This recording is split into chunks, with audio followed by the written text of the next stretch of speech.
All right, folks, you're about to listen to a bonus huddle, a specially curated huddle that we run once a month with experts sharing their insights into the topics that are most important to our huddlers. The expert at this particular huddle was Carla Johnson, and we focused on how CMOs can create cultures of innovation at their organizations.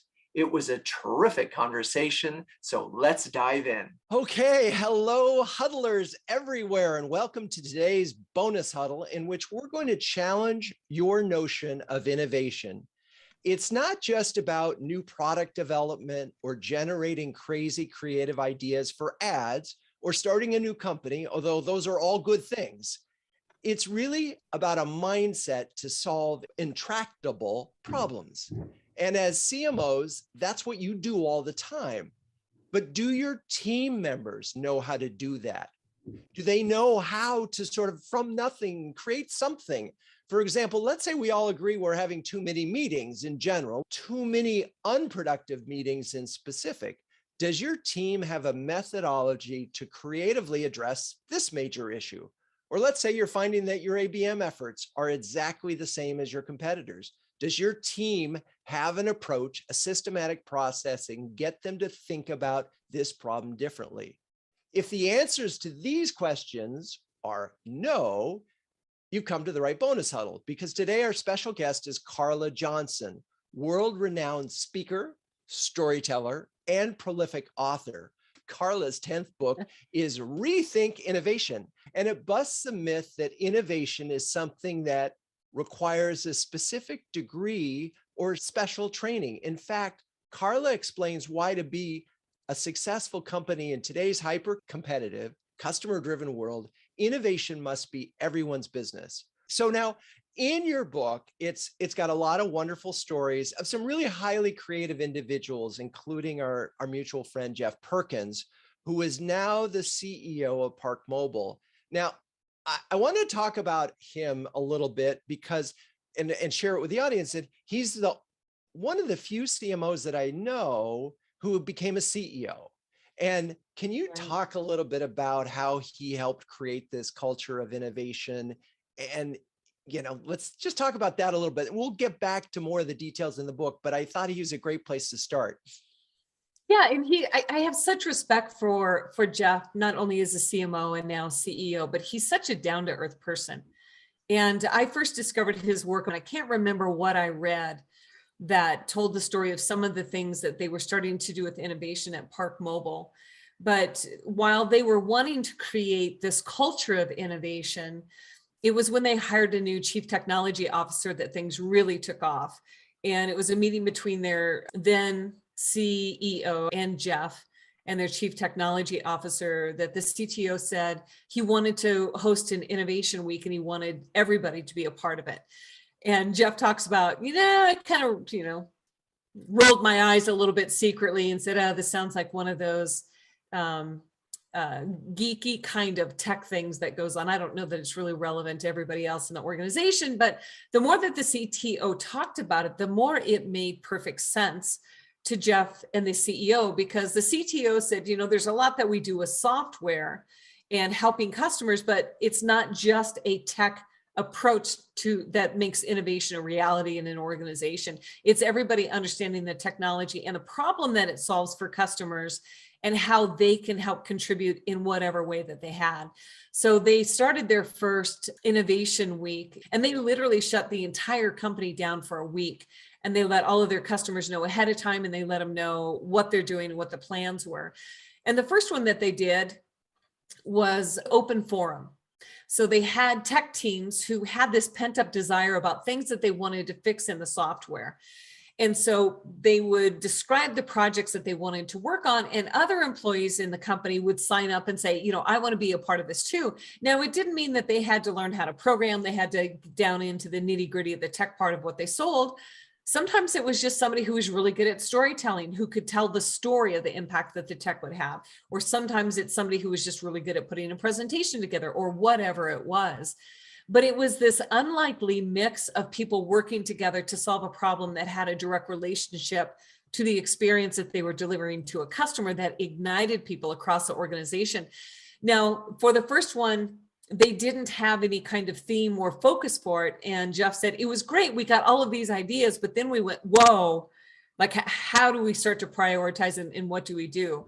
So for the second one, they had a theme so that they could focus the direction and the ideas that employees came up with. And he said they take this chance and they go back and forth between making them open forum and making them address something specific, either on the product roadmap or the direction of the company or something like that. But he said an interesting thing really came out of these weeks, because by the time Friday came along, all these unlikely relationships and friendships and camaraderie had ignited by working together on these initiatives, where now people understood in finance or in HR or in a completely different part of the business than the product itself, why these things mattered so much. And so once a product had been baked enough in the product side, it moved through the rest of the organization so much quicker because everybody understood their role and how they could contribute to making this happen. And so then people started to cross-pollinate, more regularly because they had built these relationships. Now, one of the things that Jeff told me early on is that during one of the innovation weeks, there was a woman who worked in finance, and we don't often think of finance as being a hub of innovation. And I think this is an example of why innovation with a little I is so important, when you can create that cumulative effect of it across an organization. And when you can get it for people to look at either how to solve a problem in their area of the business or take advantage of an opportunity. So this woman, one of the things her department had to do in finance is they spent 40 manual hours every month creating a report that was necessary. And she said, it's ridiculous. And she understood the need to innovate how they did it. She taught herself a programming language, wrote a program, and took a 40-hour process and turned it into something that took something like between 12 and 20 minutes to actually do. But the very interesting thing that made it even better is that there wasn't this kind of apprehension about, oh no, like I'm going to be replaced by technology. What really happened that mattered so much is that they understood I can do things to innovate the process and the way my work is done so that I'm freed up from that work that's a grind, that's mindless, that's numbing. And now I can really turn my focus toward things that are more valuable, that have a bigger impact on the business, that give me mind space to start thinking more strategically about the work that's done. And I think that's been one of the big things that Jeff has talked about that fuels this desire and this now pent up demand every 6 months for the employees across the board to bring these innovative ideas forward. And they have this track record now. I think it's they're in their 4th year of doing this, of showing when people bring ideas forth, here's what actually happens to them. And they see them actually being executed and put into place. And it's not just related to product. It's all related to how does Park Mobile show up as a business and how do they conduct business and serve customers. And I think Jeff is probably one of those people who's the epitome of what a leader looks like, who truly believes in and supports and creates space for a culture that supports innovation. So a couple of the takeaways that I have from this, and by the way, I mentioned Jeff in my book too, and talk about culture of innovation and sort of think about as you're building an employee culture, and you really want to, this is one of the things that you can do. An innovation day or an innovation week is a great way to get this cross-pollination as you described it. But the other thing that I just want to sort of put on your list is that by getting involved in this process and really building it out, Jeff demonstrated a leadership capability that went beyond marketing. And if you're thinking about a career beyond marketing, this is one of the ways to it. And it's not the only way, but it is about leadership in its broadest sense, as opposed to simply marketing innovation. Now, one of the things that we could spend a lot of time on, and fortunately you've narrowed it down, let's just define innovation. I know you do it in the book so well. Yeah, and I think this is one of those things that is so important for any leader or any organization to do, is to define innovation in a way that's very simple and easy to remember. Because there's a lot of companies that have innovation as a core value, but that doesn't tell you what the behavior looks like. And I think it's one of those things that is so broad, can be so complex and so different from organization to organization, that it's important to define it in a way that is truly representative of your own company. But when I look at innovation, I define it as the ability to consistently come up with new, great, and reliable ideas. And now this seems deceivingly simple, but each of those words is really important and has an impact.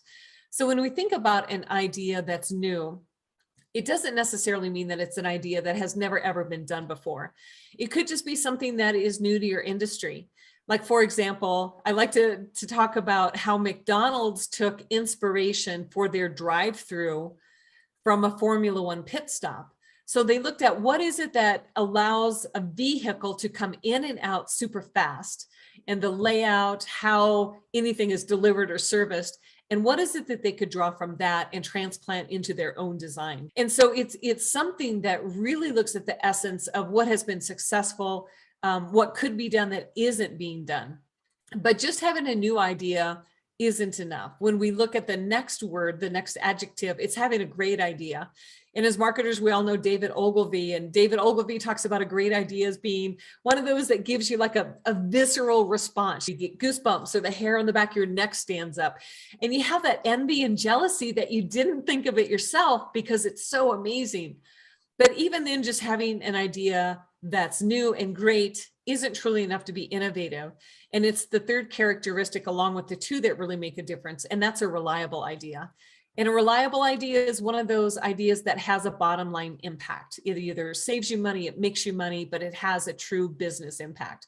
And it's when you have all three of those together that you have an idea that's innovative. But when you look at innovation, it's the ability to consistently deliver on ideas that have all three characteristics that can be measured to a certain degree, that truly creates that innovative culture. And it helps people understand what behavior leaders are looking for when they're being asked to be more innovative. There's something that's truly concrete that they can look to and understand, that it doesn't have to be something huge and disruptive and things like that that can feel overwhelming and intimidating to someone. It's something that gives everybody an opportunity to contribute ideas and have an impact in their own way, so that innovation really does become everybody's business. I love the notion. A great idea is one that you envy. The reliable part is just so important. And then, of course, consistency. And that's what you are really about, is helping people do this consistently. I've been a person who come up with a lot of ideas in my career, and it's always been this sort of, I call it pixie dust thing. And you've sort of said, nah, it may be pixie dust for you, but it shouldn't be.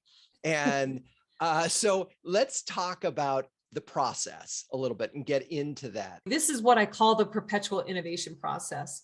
So I spent just about 5 years researching some of the world's best innovators. Some of them are CMOs. You may know Kathy Button-Bell. I know Drew, she's a good friend of yours and mine. She's probably one of the most iconic B2B CMOs that there is. Now starting her 23rd year as CMO of Emerson in St. Louis. Looking at people like that, looking at people who are solo entrepreneurs, who start up big companies, small companies, different industries, different parts of the world. And the one thing that I sought to answer with my book is the ability to consistently come up with great ideas that have an impact, something that can be learned. And it turns out that whether all of these people I interviewed or researched or followed or watched and studied, they all followed the same process, whether they realized it or not. And this is the exact process that they follow. And when we think about what happens for us as a team, when we need a new idea for a strategy or a campaign or whatever it is that we need a new idea for, we start with that generate step. We say, let's get together, let's get in a room, get on a call, and let's start brainstorming and just start throwing out ideas. But we know what happens when we do that is that we generally end up with things that are just a different flavor of something that we've always done, or we end up with something that's really a copycat that's been done someplace else before, or we end up with something that we may be excited about, but it's so far out there that the likelihood of it actually getting an okay or funded or whatever that might be is pretty small. And how you can prevent that and get around all of that is that if you back up to the 12 o'clock position and you start to become more observant of what's going on in the world around you. It can be marketing from other brands, definitely from other industries. But if you start to look at any situation, experience, idea, company, campaign, whatever it may be, that captures your attention, it's taking the time to really step back and observe all of the details that you can about what that experience is. And the interesting thing is that this one characteristic, being much more present and observant, is probably the biggest characteristic of successful, consistent innovators of anything that I saw in my research.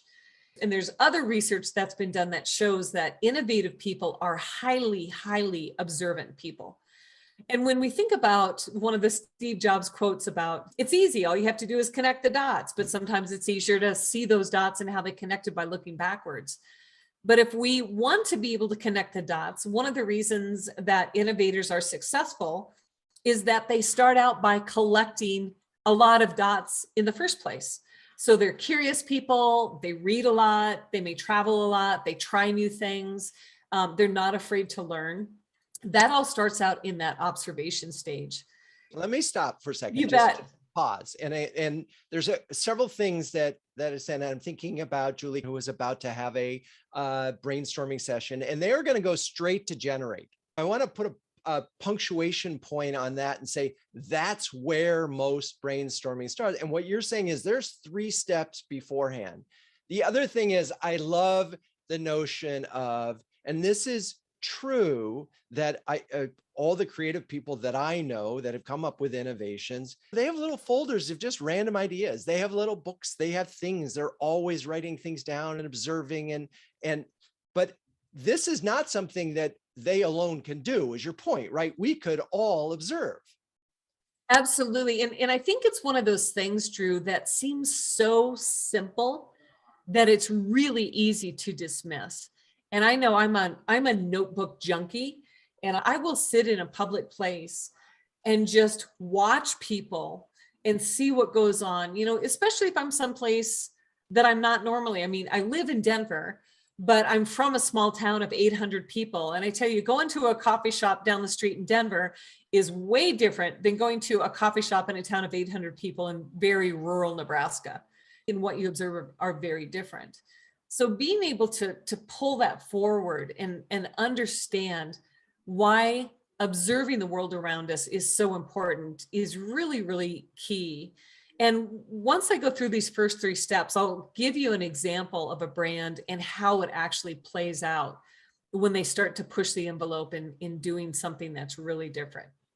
Yeah, that sounds good. So I think part of this is you're thinking about it. It's something that any of us can do more of. And if you go through the exercise and you sort of get this down, it is a teachable thing to your team, so that when you finally get to generate, and that's the whole point of this, when you finally get to generate, you're not just going, anybody, you got anything? Because but Bueller. It's exactly what I was thinking. Thank you. Okay, so now let's talk about, we've observed all these things, we've made all this list. Let's talk about the distill step. Yeah, absolutely. And then we go into the second step, which is distill. And really what happens in this step is that you're distilling all of these things that you've observed into patterns. And this really is something that your brain does very naturally and probably genetically. I mean, if you think about how we have survived as humans over all of these millions of years, that ability to recognize patterns based on what you observed is the reason we're all here today. So the brain's ability to take what it sees or hears or senses, whatever your 5 senses are, and distill those into patterns is very natural, but it does need time and space and relaxation to make it happen. And that's an important part, because once we start to recognize those patterns, then we go to the 3rd step and we say, okay, I've observed these patterns, and maybe some of the patterns are around community. Maybe it's about safety. Maybe it's something about smelly things. Maybe it's something about delight and excitement, whatever that pattern is. There doesn't have to be any rhyme or reason to it at all. Now, how can we start to relate that into the work that we do? And what isn't on this chart is that there's a formula for defining an objective for the challenge that you have, so that you know how to and what ideas to apply toward from this process. And when you start to relate it into the work that you do, that starts to give this outside inspiration that can be quirky, weird, whatever it is. It starts to give it context and relatability. And the interesting thing is that even people who are highly observant and are able to distill things into patterns, if they immediately jump right then and there to generating ideas, oftentimes they are never approved or they aren't pitched well because they're missing this really, really important part about relating. You have to understand, what is it about those patterns that relate to the work that you do? And this is probably one of the most important steps of the process, because unless you can give that pattern context in your world, your brand, your work, your challenge, your objective, then the ideas that you generate become quirky. And so once you start with these first 3 steps, then when you move into that generate step, you have much greater inspiration. You're bringing a range of experiences of things to draw from. And those ideas that you generate are much more unusual, but they also have that context again, because what happens is that you're pulling forward things that you saw that worked, that you liked, that had resonance from other situations. And you're now able to connect the dots into the idea that you're generating yourself. And so when you go to pitch the idea, you're essentially replicating this entire circle, starting with observe, distill. How does this relate to the work that I'm doing? Here's the idea that I came up with. So that your boss, your coworker, your agency, whoever it is, they start to see this opportunity that is in this idea just like you do. Now, I'll show you, here's a quick story about an example of how this works. There's a gentleman named Tim Washer, and Tim was a stand-up comedian, worked with some of the best of the best. He was a writer for Amy Poehler on Weekend Update for Saturday Night Live. He was a writer for Conan O'Brien. He still does work with Bill Nye the Science Guy and Tony Hale. If you ever watched Arrested Development, he was Buster on there. He's a really funny guy. But like a lot of very talented creatives like that, he thought, well, maybe I'd like a job that's a little bit more consistent with the paycheck. So he went to work for IBM and then later Cisco.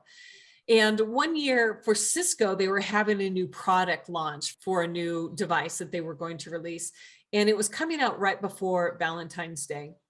And Tim is thinking, okay, nobody ever really spends hundreds of thousands, if not millions of dollars on a new product because of a traditional talking head video of an engineer explaining the tech aspect of a router like this. So he said, what can I do to really make this stand out and help Cisco look different? And he happened to be in a comedy club in New York City one night, and Ray Romano was on stage. And Ray Romano is the main character in Everybody Loves Raymond. And as a comedian, Tim was sitting there and he was watching the dynamics of the interaction that Ray had with the audience. And he said, it was a very, very short amount of time that Ray got people laughing and they're leaning in, and Ray's talking about things like in-laws and spouses and kids and things everybody could relate to. And he said, the more he got people to laugh, the more they put down their emotional walls. And in a very short amount of time, he was able to build this intimate connection.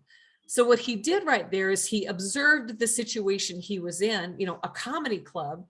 He distilled it into patterns about building relationships, about putting down emotional walls so people want to know you more, and to be able to do that in something that feels very intimate and human.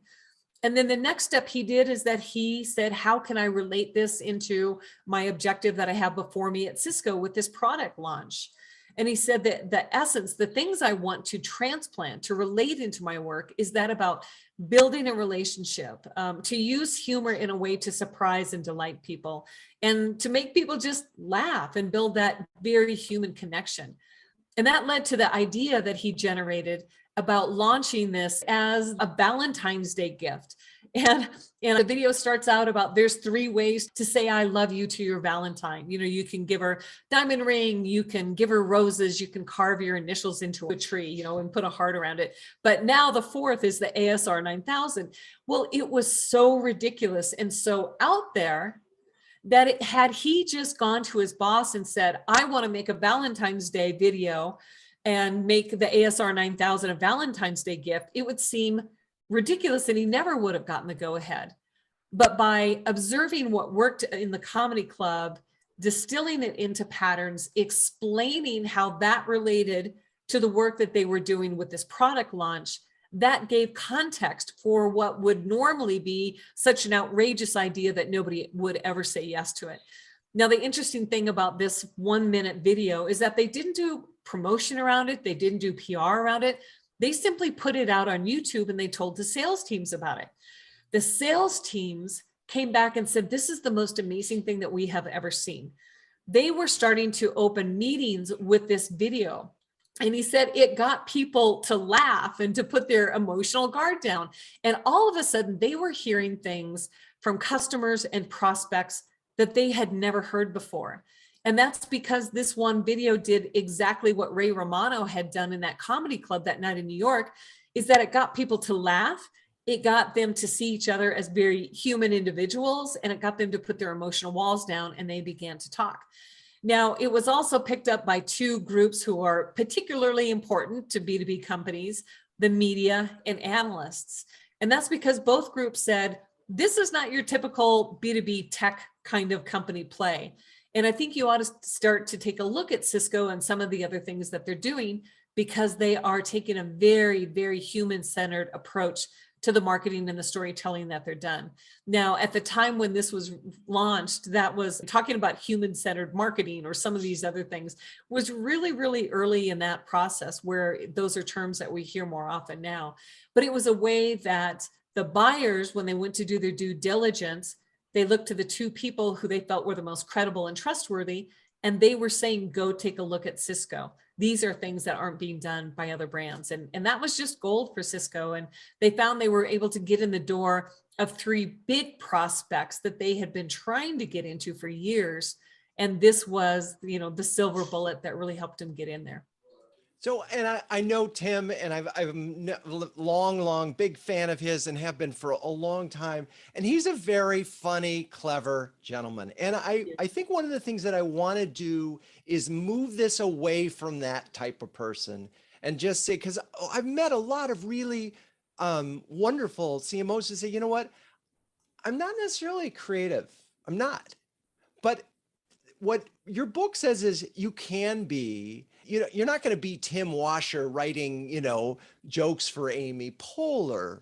But so part of the process that you've devised is to be able to come up with more ideas so that you can, more ideas equals of hopefully better ideas, right? If you have more to choose from. So how do we do this if we're not Tim? And let's take a less sort of an ad, which is sort of a creative object, but let's take a problem an internal problem. It's not even that sexy. But it's a huge problem. I'm a CMO right now, and I've got 40 meetings next week, half an hour back to back. Insane, has to stop. It's just breaking everybody. Yeah. Drew, let's do brainstorm it real quick. Right now. And I guess what we could do is anybody, just for example, we're going to use a brand just to make it simple. What's a brand that somebody really admires or respects or trusts, or, maybe it's a little salt in your wounds because they are so good at so many things. Like what's a brand somebody really looks up to? I don't know. Let's say MasterCard. All right. So when you think about MasterCard, what is it about MasterCard that catches your attention or makes you really watch what they do? And I'm going to jot some notes down over here. Well, let's see. It's, there's a priceless everything. And I've actually experienced priceless. I was at Yankee Stadium. I tweeted it out and they tweeted back to me and he said, oh, Drew, thanks. That was priceless response. So therefore, next thing you know, a month later, I got a tweet from him, hey, Drew, how about 4 tickets to the Yankee game in a special experience, which is just sort of a random thing. And we have another one. But I don't know enough. Katrina Clear, you would have to come on right now and talk about ServiceNow if you want to do this, and that's fine. Katrina, you want to do that? You want to talk about why you think ServiceNow is a good one? Good one. I just think they've done some interesting things from a brand standpoint, because they're they're not a huge company or a huge player, but they've managed to, and they're kind of things that are a bit in the background, right, for how their product works. But they seem to be popping up all over the place. Either that or I'm their target buyer. I used to be a customer at my last company. So maybe they're just tracking me to the new job. I don't know. But it seems like they've maybe done some interesting things. I don't know if anybody else on the. So give me some examples. Give me some specifics. Like, what are you seeing? How do they make you feel? Like, if you tap into your 5 senses, what is it about ServiceNow? If you're observing what they're doing, what's capturing your attention? So like in Drew's example, there's things like priceless everything, responsiveness, it's personalized. What kind of things are you seeing in that way from ServiceNow? I think they've taken some of the, one might say, incredibly boring topic of workflow management, which we all need it, right? And they've made it fun. They've not made it arduous, they've made it fun. And they've leaned into some messaging that's more about, instead of a workflow dragging you down and feeling bureaucratic and feeling arduous and this stuff that you have to do, that maybe your workflow could make you soar. Maybe it could make your business really interesting and different. And maybe it could be a really, really good thing. And maybe you could have some power over your workflow, as opposed to often feeling like your workflow has power over you. So I just thought it was kind of interesting that they seem to have made some noise that way and taken a topic that I wouldn't say everybody was jonesing to do a lot with, right, around workflow management and everything. So if we look at these things that you've observed about the brand, and now we start to distill those into patterns. If I look at some of the notes that I made about what you said, it looks like it's one of the things is that they're able to flip the perception of something that's boring into something really interesting, right? So would you say that's one pattern? Yeah, definitely. Okay. They're able to take something boring and make it fun, right? Mm-hmm. They're able to take something that was in the background and really move it in the foreground. Would you say that's true too? Yeah, definitely. It's okay. We're just going to run through this real quick just to demonstrate the process. And I always tell people whenever I do workshops or work with teams, what's most important is to understand the process. And then as you go back and you practice it again, what comes out of it will continue to get better. So those were our first 2 steps, is that you observed things about workflow. And if we would sit here another 10 minutes, you'd have 100, easily 100 things that you would start to observe about the brand. Now, if we look at just a few quick things that we've distilled into patterns, they flipped the formula, they've moved boring to fun, they've moved things from the background to the foreground. So now as we look at how to relate this into what we're wanting to do, with the relate step, there's an interesting little mental trick that I use. And it starts with the statement, how might we? And this is something that was developed with one of the previous marketers from P&G. And he said the language that you use around creating context is really important. And if you look at what we normally say, we say, how should we, or what should we do to make the meetings less boring? What could we do to make the meetings less boring? And when you use words like should and could, your brain starts to take off and already answer those questions. So how should we make these meetings less boring? It's like, oh, I don't know if we should. Maybe we just should slog through them and suck it up and realize that's part of the, that's just how work goes. Or if you say, how could we make these meetings less boring? There's plenty of people's brains, whether they realize it or not, are going, I don't know if we actually can. ugh, we hate them. It's just something I have to get through, day after day. But if you say, how might we, make these meetings less boring or more interesting or more interactive? How might we start to flip the formula? How might we make these less boring and more fun? How might we move things that are in the background to the foreground that bring surprise and delight and things like that? That's how you start to relate those patterns into the work that you're doing. So if we just take an example of how might we reduce our meetings by 30%. Well, yeah, that could totally be it too. Like flip the formula. Instead of having more meetings, how do we reduce them by 30%?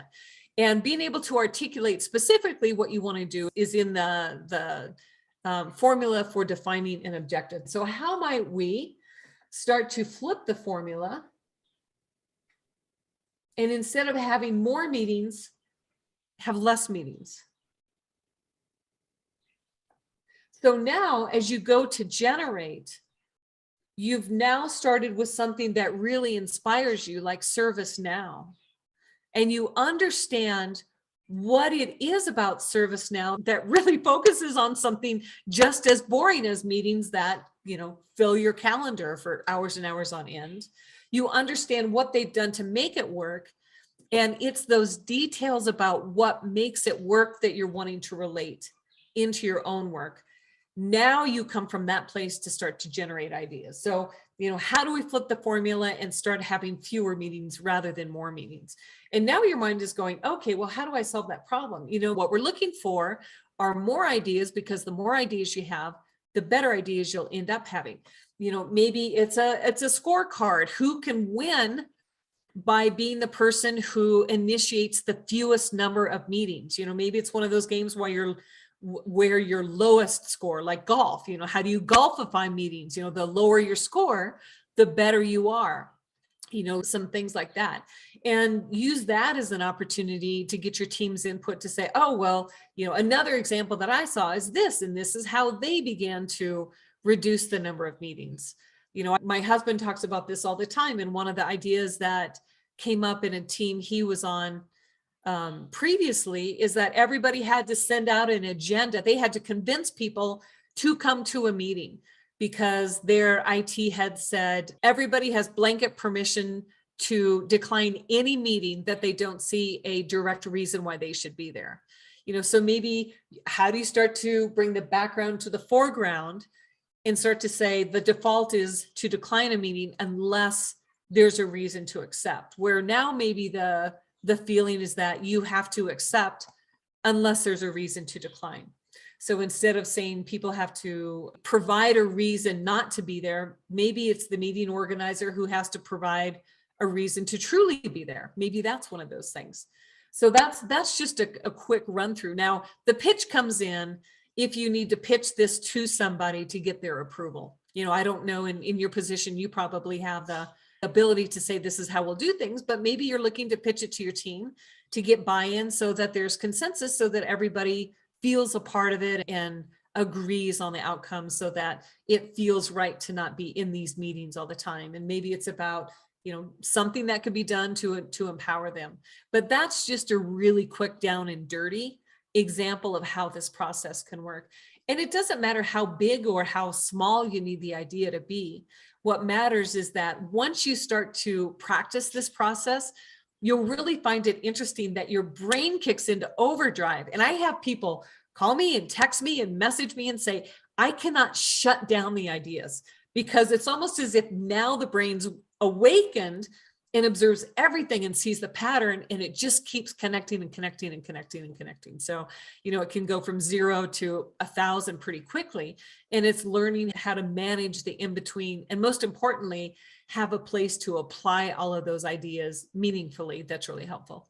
And I'm not suggesting to you all that you all have more meetings to do this. We're going to take some meetings off to have this meeting. But what I loved about this is so many times we get into a room and we say, oh, we got to solve this problem, right? And we just start with the problem. And what you did in this process is we started with this sort of wonderful place, ServiceNow. Look at all the cool things we're doing. Oh, how happy they make us. And then we get to, oh, now let's solve this boring problem. And that process, so that was one part of this, is that it made it just more interesting. And number two is this muscle that you are building, that you're describing. And so we don't necessarily have to tackle, using this process, the biggest problems. Like, we don't have to come up with the new product tomorrow. And in fact, maybe by solving some of these smaller problems with this process, we can get to the bigger problems when we're a little more muscular and ready to bench press a little bit more. Is that sort of what you're getting at? Absolutely, because one of the consistent things I hear from CMOs is that they can't get their team to share true insights. They may report information, they may report numbers and data and all of that, but to truly be able to have a team that is able to think critically, either together or individually, it can be a skill that's hard for them to understand how to teach and activate. But when you teach people how to connect the dots in this way, they do start to have insights in ways that they probably didn't have the courage to share. But I know I've worked with marketing teams who were like, tell me what to think, and then I'll go off and do this stuff, and then I'll come back and you tell me if I thought the right things and did the right things. But really, if we're looking at how to even activate the potential of marketing teams, one of the things that's really powerful is teaching them how to connect the dots between what is it that they're seeing out in the world. And I think once people understand how to connect the dots, again, from what captures their attention or their personal interests, their passions, it really does inspire and activate them in ways that we don't realize. And how do you start to bring inspiration and some new creative thinking into the work that you do without it feeling like yet one more thing to add to your plate or even that of your team? And I was wondering, as you were talking about this, I think one of the big laments, we've all had workarounds on all the business issues that happen as a result of virtual, but is that collaboration is harder. And this feels like a very collaborative process. Have you, in the sort of post-COVID era, are there some adjustments that people need to make in order to do this via Zoom? Well, I think one of the things is just the mindset around what collaboration looks like. So is it harder or is it just different? I mean, for some people, being in a room with people and going through this in person can feel really overwhelming.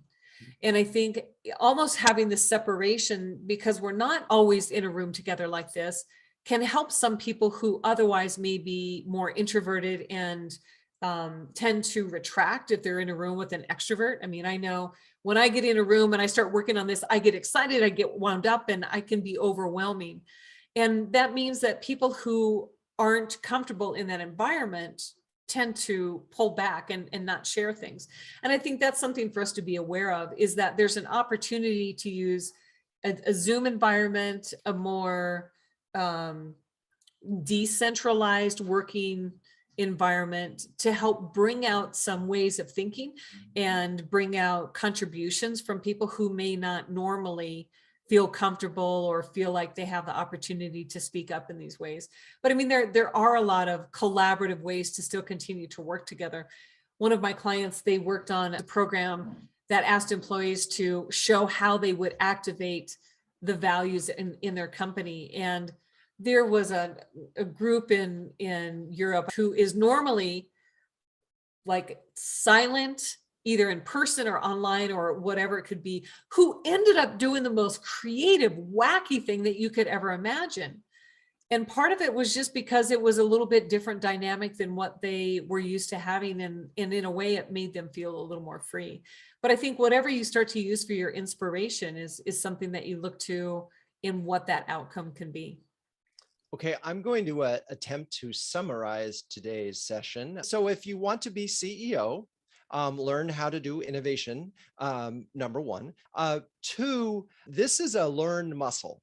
This is not something that you're born with. We can't all be Tim Washers. He's a very funny guy. But if you want to get to the next level or get your team, and one of the things that was interesting about it, almost every story that Carla shared came back to this helps build a strong employee culture. And the culture of innovation is a strong employee culture. And all of you, we've talked about this in several huddles. All of you have said, we have issues right now with retention. We have issues with recruiting. If your company has a reputation as a place where innovation just sort of happens all the time, it is generally easier to recruit, and your employees are more likely to stay because they feel like one way or another they get to this process. There's another thing that's happening here, which is you are solving the problem that Carla mentioned, that a lot of CMOs say, my teams don't know how to solve problems. They don't know how to find the insights. This is a muscle that you're going to build. And it feels like we can solve small problems with it, and then we can sort of solve some of the bigger problems and really, truly innovate with a capital I, as opposed to a small innovation, which may feel really good. I know there's more, but that's all I got for in my instant recap. It's truly and just where do they? And Dr. it's Guy. carlajohnson.com. .co. There's no M. .co. I always say Carla- CO for the great state of Colorado. All right, carlajohnson.co. Okay, well, Carla, thank you so much. Really, on behalf of CMO Huddles and Renegade, we're delighted that you could spend time with us. And I'm inspired, and I hope everyone else is. So thank you, and Thank look you, forward to everyone. talking to you offline sometime soon.